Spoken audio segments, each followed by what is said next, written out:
ጤና ይስጥልን የጂኦፖለቲክስ ቤተሰቦች። በብዙ ማህበረሰብ ዘንድ 80 ዓመት ዕድሜ የጡረታ የእረፍት የቤተሰብና ያለፈውን ህይወት መለስ ብሎ የመመልከቻ ዘመን ተደርጎ ይወሰዳል። ይህ ለጆ ባይደንና መሰል በዕድሜ ለገፉ መሪዎች የሚሰራ አይደለም። የሚመቸው ወንበር ሁሉ አቤትና ወዴት በሚልበትና በሚታዘዝበት የፖለቲካ ዓለም የዕድሜ መግፋት ትዝም አይልም። እንደ አውሮፓ አቆጣጠር ሰኔ 14 2026 የአሜሪካው ፕሬዝዳንት ዶናልድ ትራምፕ 80ኛ ዓመት የልደት በዓላቸውን አክብረዋል።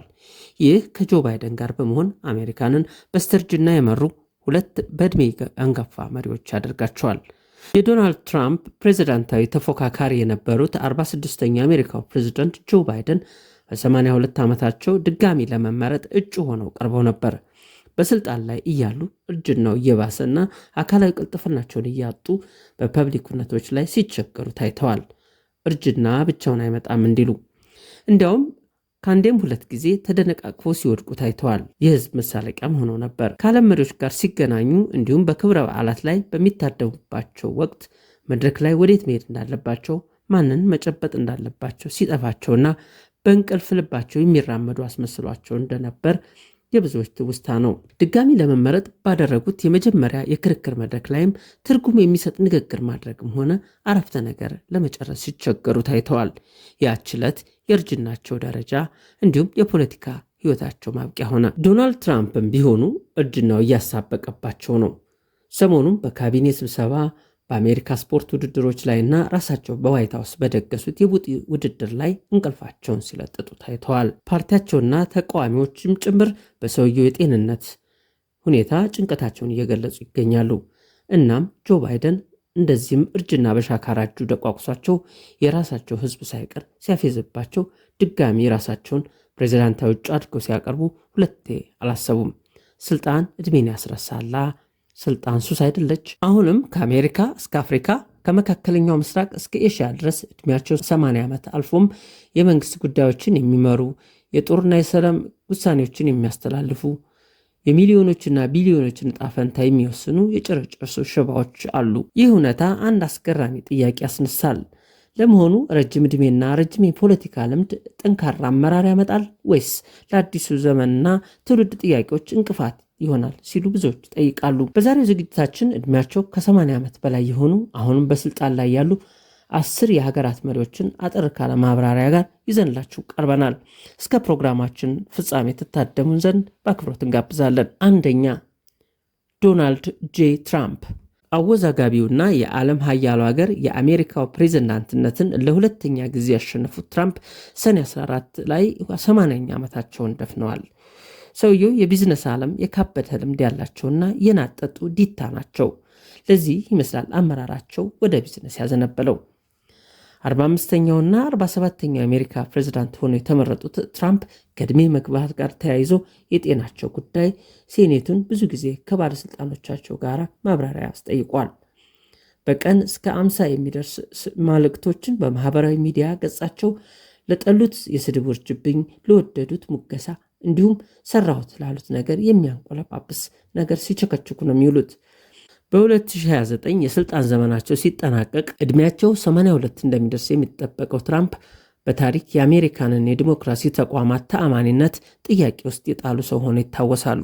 ብዙ ዋጋ ያስከፈላቸው የኢራን ጥቃት፣ የቬንዙዌላ ፕሬዚደንት አፈና፣ የጄፍሪ ኤፕስቲን ፋይል ወዘተ ትራምፕ የሚታወሱባቸው አበይት ለጋሲዎቻቸው ሆነው ይቀጥላሉ። ሁለተኛ፣ ጆሴፍ ኒውማ ቦአካይ። ጆሴፍ ቦአካይ በ2023 የላይቤሪያ ምርጫ ብቸኛው አፍሪካዊ የባለን ዲዮር አሸናፊውና የእግር ኳስ ተጫዋቹን ጆርጅ ዊሃን አሸንፈው በምርጫ ወደ ስልጣን መጡ።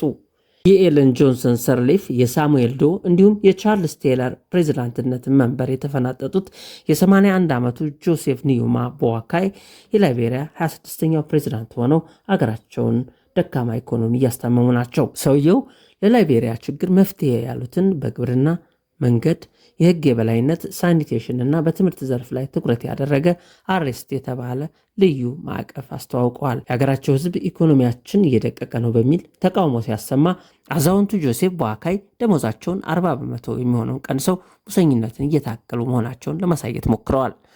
ረጅም የመንግስት የሥራ ልምድ ያላቸው ጆሴፍ ቦአካይ ከፕሬዝዳንትነታቸው በፊት በምክትል ፕሬዝዳንትነትና በግብርና ሚኒስቴርነት አገልግለዋል። ሶስተኛ ዮዌሪ ሙሴቬኒ።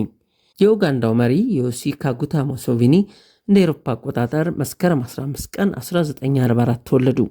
አሁን የ81 ዓመት ሽማግሌ ናቸው። ኡጋንዳን ከ1971 እስከ 1979 የመሯት አምባገነኑ መሪ ኢዲ አሚን ዳዳን እና ተከታያቸውን በትጥቅ ትግል ገርስሰው ወደ ስልጣን የመጡት ሙሴቬኒ ነው አሁንም አገሪቷን እየመሩ ነው። ኢዲ አሚን ዳዳን ለመታገል በስደት ታንዛኒያ ኖረዋል። ከዳሬ ሰላም ዩኒቨርሲቲ ፖለቲካል ሳይንስ እና በምጣኔ ሀብት ትምህርት ተመርቀዋል። በታንዛኒያ መንግስት ድጋፍ ብሔራዊ ደህንነት ግንባር ወይም ደግሞ ፍሮንሳ የተባለ ቡድን አቋቁመው የትጥቅ ትግል አካሄዱ። ተሳካላቸው። በ1979 ላይ ኢዲ አሚን ዳዳ ተሸንፎ ወደ ሊቢያ ከዛም ወደ ሳውዲ አረቢያ ፈረጠጠ። በ1980 በአገሪቱ ምርጫ ተካሄደ። ሆኖም ሙሴቬኒ በሚልቶ አቦቴ ተሸነፉ። በ1981 ምርጫው ተጭበርብረዋል ብለው ጠመንጃቸውን ወልውለው ጥራይ ጫካ ዋሉ። ናሽናል ሬዚስታንስ አርሚ የተባለ ጦራቸውን ይዘው እስከ 1986 ተዋጉ። ድል ቀንቷቸው ጦራቸውን እየመሩ ካምፓላ ገቡ። በመጨረሻም ዮዌሪ ካጉታ ሙሴቬኒ እንደ አውሮፓ አቆጣጠር ጥር 29 1986 የአገሪቱን መሪነት ተቆናጠጡ። ከ1986 ጀምሮ 7 ጊዜ በምርጫ አሸንፈው መንበረ ስልጣን ላይ እንደተቀመጡ እነሆ 40 ዓመት ሞላቸው። ሰውየው እድሜያቸው እስከፈቀደ በስልጣን ላይ ለመቆየት እንዲችሉ ህገ መንግስቱን ከአንዴም 2 ጊዜ ፋቁ። በተለይ 2017 ላይ ባደረጉት የህገ መንግስት ማሻሻያ የፕሬዝዳንቱን ስልጣን ቆይታ የሚገድበውን አንቀጽ ቆርጠው ጣሉ። በዚህም ዮዌሪ ሙሴቬኒ የህይወት ዘመን መሪ ለመሆን የሚያስችላቸውን ህጋዊ መደላደል ፈጠሩ። ሰውየው የአገሪቱን ቁልፍ ቦታዎች ለቤተሰቦቻቸውና ባቻና በጋብቻ ለተሳሰሯቸው ሰዎች አከፋፍለው ስልጣናቸውን ማጠናከራቸው ይነገራል። ለአብነትም ልጃቸው የኡጋንዳ ጦር ዋና አዛዥ፣ ባለቤታቸውን የትምህርትና የስፖርት ሚኒስትር፣ ታናሽ ወንድማቸውን የፕሬዝዳንቱን ወታደራዊ አማካሪ፣ ያጎታቸውን ልጅ የእንስሳት ሚኒስትር፣ የሚስታቸውን ወንድም ደግሞ የብሔራዊ ጸጥታ ሚኒስትር ወዘተ አድርገው መሾማቸው ይነገራል። ሙሴቬኒ በደጋፊዎቻቸው ዘንድ የመንግስት መረጋጋትን ያመጡ ናቸው ተብለው ሲወደሱ፣ ተቾቻቸው ግን ጨቋኝና የስልጣን ጥም የተጠናወታቸው ሲሉ ይወቅሷቸዋል። አራተኛ ዴኒስ ሳሶ ንጉዌሶ። ዴኒስ ሳሶ ንጉዌሶ እንደ አውሮፓ አቆጣጠር ህዳር 23 ቀን 1943 በዛሬዋ ኮንጎ ሪፐብሊክ ወይም ኮንጎ ብራዛቪል ተወለዱ። በኮንጎ ፖለቲካ ውስጥ ከ4 አስርተ ዓመታት በላይ አሻራቸውን ያኖሩ መሪ ናቸው። በመጀመሪያ እንደ አውሮፓ አቆጣጠር በ1979 መፈንቅለ መንግስት በማድረግ ወደ ስልጣን መጡ። እስከ 1992 የኮንጎ ፕሬዝዳንት ሆነው አገልግለዋል። በኋላም በ1997 ተመልሰው ወደ መንበረ ስልጣን መጡ። እነሆ አሁንም መንበሩ ላይ ተመችቷቸው ተደላድለው ኮንጎ ብራዛቪልን እየመሩ ይገኛሉ። ሰውየው በአጠቃላይ ኮንጎን ለ42 ዓመታት እየመሩ ሲሆን አሁንም በ82 ዓመታቸው በፕሬዝዳንትነት ቀጥለዋል። አምስተኛ ኤመርሰን ምናንጋግዋ። ሮበርት ገብርኤል ሙጋቤ እንደ አውሮፓ አቆጣጠር መስከረም 6 2019 በ95 ዓመታቸው የሙጥኝ ካሉት ስልጣን ሞት ወሰዳቸው።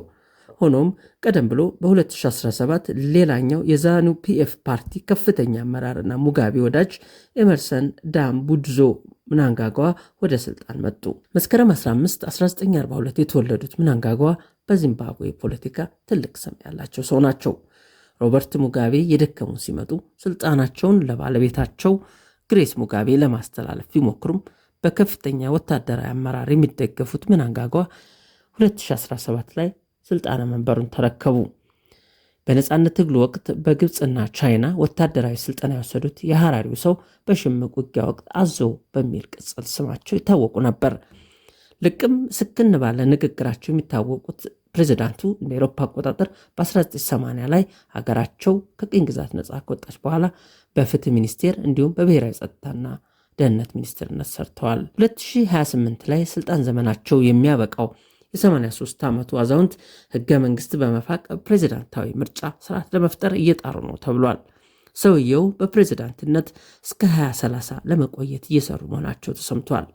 ምንም እንኳ የፓርቲያቸው አመራሮች አካሄዳቸውን ቢቃወሙ፣ ሰውየው አገራቸውን ለውጭ ባለሀብቶች ክፍት ያደረጉ ሲሆን በጠንካራና በተደራጀ የፖለቲካ አመራራቸው ይታወቃሉ።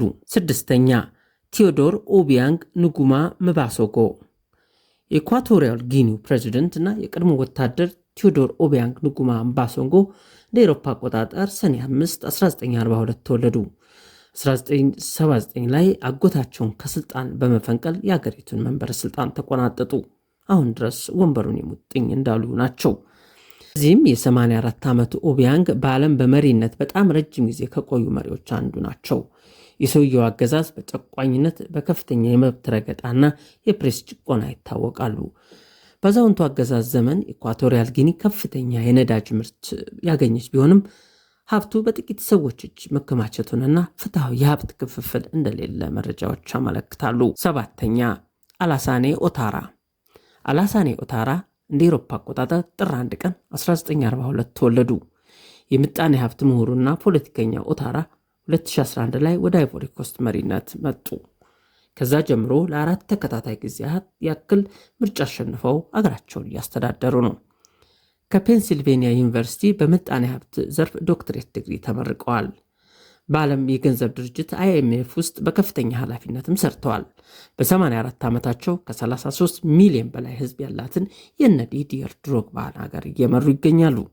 በኢኮኖሚ ሪፎርም፣ በመንገድና በከተማ ልማት ፕሮጀክቶች ለውጥ ያስመዘገቡ ናቸው ይባልላቸዋል። 8ኛ ንጉስ ሳልማን አብዱልአዚዝ አልሳዑድ። የሳዑዲ ንጉሳዊ ቤተሰብ አባል የሆኑት ንጉስ ሳልማን አብዱልአዚዝ አልሳዑድ በ90 ዓመታቸው እንደ አውሮፓ አቆጣጠር ከ2015 ጀምሮ ሳዑዲን እያስተዳደሩ ይገኛሉ። በእርሳቸው ዘመን አገሪቱ ከነዳጅ ጥገኝነት ለመውጣት የኢኮኖሚ ለውጥ ጉዞ ጀምራለች። ንጉሱ የሳዑዲ አረቢያ ይፋዊ ንጉስና ርዕሰ ብሔር ሲሆኑ የመንግስት ዕለት ተዕለት ስራዎች እንዲያከናውን ልጃቸውን አልጋወራሽ መሐመድ ቢን ሳልማንን በእንደራሴነት ሾመዋል። ንጉሱ ከዕድሜ መግፋትና ከጤና ጋር በተያያዘ የዕለት ተዕለት የፖለቲካ ስራዎቻቸውን ለመስራት ስለማይችሉ ልጃቸው ወጣቱ ልዑል መሐመድ ቢን ሳልማን ኃላፊነቱን ወስዶ ይሰራል። በዚህም ወጣቱ አልጋወራሽ አገሩን ከዘመኑ ጋር የሚራመድ አመራር፣ ፈጣን ኢኮኖሚና የሰላምና ጸጥታ የማስጠበቅ ከባድ ኃላፊነት ተጥሎበታል። ዕድሜ የጠገቡ ንጉስ የሀገሪቱን ሁኔታ ከላይ ሆነው ይከታተላሉ ማለት ነው። 9ኛ ማህሙድ አባስ። በያሲር አራፋት በተመሰረተው ፋታ ውስጥ ከ1960ዎቹ ጀምሮ የታገሉት ማህሙድ አባስ እነሆ አሁን የ91 ዓመት ሽማግሌ ሆነው ፍልስጤምን በተለይም ዌስት ባንክን እያስተዳደሩ ነው። በፍልስጤም ብሔራዊ ባለስልጣንና የፍልስጤም ነፃ አውጪ ግንባር ወይም PLO በሊቀመንበርነት ከ20 ዓመታት በላይ ያገለገሉት ማህሙድ አባስ ለአውሮፓ አቆጣጠር በ1935 ነበር የተወለዱት። ከ2005 ጀምሮ የፍልስጤም ፖለቲካም እየመሩ ይገኛሉ። በድርድርና ዲፕሎማሲ እንደሚያምኑ የሚታወቁት አባስ ከምዕራቡ ዓለም ጋር መልካም ግንኙነት ያላቸው ፖለቲከኛ ናቸው። እስራኤል በጋዛ ላይ ያንን ሁሉ ጥቃት ውርጅብኝ ስታወርድ ድምፃቸውን ያጠፉት አባስ ስልጣናቸውን ላለማጣት የዘየዱት መላ ይመስላል ተብሏል። ሰውየው ከሐማስ ጋር ባላንጣዎች በመሆናቸው እሱ ላይ የሚወሰደው እርምጃ ለሳቸው መልካም አጋጣሚ የፈጠረ መስሏል። በእርግጥ በጥቃቱ ከ70 ሺህ በላይ ፍልስጤማውያን ግድያ ዓለምን አስቆጥቶ የእሳቸው ዝምታ አስገራሚ ሳይሆን አይቀርም። ስልጣን ያስጨክናል ይባል ይሆን? 10ኛ ፖል ቢያ። እንደ አውሮፓ አቆጣጠር በ1933 የተወለዱት ፖል ቢያ ከ1982 ጀምሮ ካሜሮንን እያስተዳደሩ ይገኛሉ። በዓለም ላይ በስልጣን ላይ ካሉ እጅግ በእድሜ የገፉና ረጅም ጊዜ ስልጣንን የሙጥ ብለው ከቆዩ መሪዎች መካከል አንዱ ናቸው። እንዲያውም ብቸኛውም ሳይሆኑ አይቀሩም። የ31 ሚሊዮን ካሜሮናውያን ዕጣ ፈንታ ለ44 ዓመታት በ93 ዓመቱ የዕድሜ ባለጸጋ ላይ እጅ ላይ መውደቁ ወይ ስልጣን ያስብላል።